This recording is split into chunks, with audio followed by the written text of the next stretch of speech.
For decades, the Toyota Land Cruiser has been the ultimate go-anywhere, last-forever SUV. In 2025, it's back in the US, leaner, hybrid-powered, dripping with off-road credibility and starting at over $62,000. This thing should be a dream machine, the kind of vehicle you brag about owning for the next 20 years. And with a price tag climbing towards $70K with options, you'd expect everything, from the engine to the seats to the screens, to feel premium, polished, and effortless. After all, Toyota's legendary reliability should extend to its tech, right? Well, here's where reality slams the brakes. Because the Land Cruiser's screens, the heart of its modern driving experience, are frankly a frustrating mess. Outdated graphics, menus buried like a Russian nesting doll, and controls that make even simple settings a test of patience. We've lived with one for months. We've fought with its D-pad controls while driving. We've stared at mismatched fonts like they were a bad PowerPoint. And while there are redeeming features, and yes, hope for the future, the truth is, Toyota has a long way to go before its tech matches the rest of the Land Cruiser's greatness. So today, we're going deep. I'll show you the exact problems we faced, the surprising features that actually impressed us, and the changes that could make the Land Cruiser's tech live up to its legendary badge. When you drop $70,000 on an SUV, your expectations for the tech are high. You picture Tesla's smooth animations, Range Rover-level customization, and graphics so crisp they look lifted from a sci-fi movie. Instead, the Land Cruiser screens feel awkwardly stuck in the past. Yes, they're the same screens you'll find in many other Toyota models right now, meaning they're not technically old, but they're definitely not Toyota's latest and greatest. The first thing that slaps you in the face? The mismatched graphics. The instrument cluster has one style of font, the infotainment screen has another, and neither seem to have ever been in the same room together. Icons don't match. Color schemes feel like they were designed by two teams that never spoke. For design-minded buyers, this isn't just nitpicking. It makes the whole driving experience feel disjointed. It's like walking into a luxury hotel, only to find one half of the lobby decorated for a wedding and the other for a Halloween party. And here's where the frustration turns into danger. Many essential functions, from driver aids to off-road settings, aren't on the big central touchscreen at all. They're hidden in the smaller instrument cluster screen, accessible only through the steering wheel's D-pad and OK button. You know what that means? Endless scrolling through acronyms you probably don't recognize, while your eyes dart back and forth from the road to the tiny menu. Not only is it distracting, it's impossible for a passenger to help you. And if you think, well, I'll just figure it out once and be done, think again.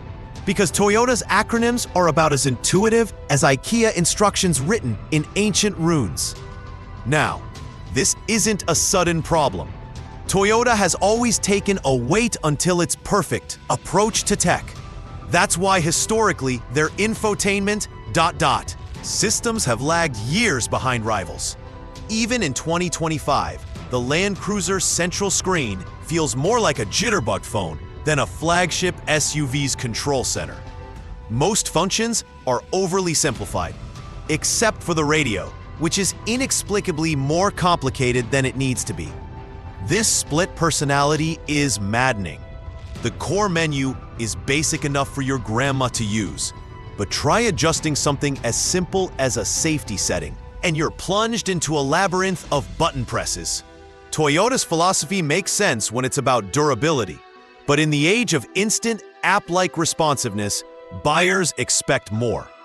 People don't want to spend $70,000 and still feel like they need the owner's manual just to change a display layout. It's not that Toyota can't make great tech. They do, in newer models like the updated Toyota BZ. The problem is, they're not rolling it out fast enough to their bread-and-butter models like the Land Cruiser. But here's where it gets interesting. Because despite these old-school headaches, there's a side to the Land Cruiser screens that genuinely surprised us. Spend enough time behind the wheel, and you start finding diamonds in the rough. The Land Cruiser's instrument cluster is highly customizable.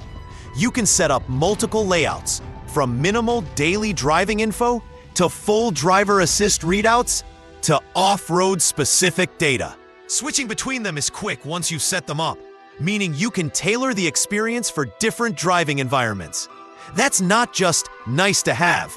For serious off-roaders, having the right data front and center can mean the difference between a smooth climb and a stuck truck. Then there's the head-up display.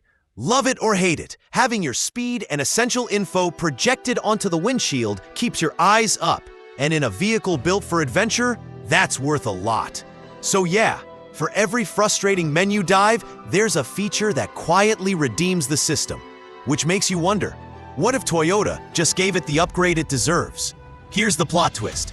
Toyota is making better screens. The updated Toyota BZ now has a touchscreen that consolidates all those buried cluster menus into one easy-to-access interface. This means safety settings, off-road modes, and driver aids are just a tap away. No more endless D-pad scrolling. The climate controls even integrate physical knobs into the screen itself. If Toyota follows its usual pattern, this new screen setup could roll out to the Land Cruiser in a mid-cycle refresh, possibly just a couple of years away. That would instantly eliminate its biggest tech headache. So if you love everything else about the Land Cruiser, the hybrid torque, the four-wheel drive capability, the legendary build quality, but hate the screens, there's real hope on the horizon.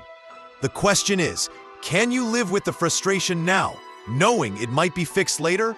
You started this video expecting the Land Cruiser to be flawless. Now you know the truth. It's an incredible SUV with tech that feels like it's still in beta. But you also know it's not hopeless. The bones are there. The capability is unmatched, and Toyota can fix this. So if you're considering one, go in with your eyes open. Test those menus yourself. See if you can live with them, or if you'd rather wait for the upgrade. And if you found this deep dive useful, hit subscribe, because we don't just review cars. We uncover the real ownership experience the brochures won't tell you about.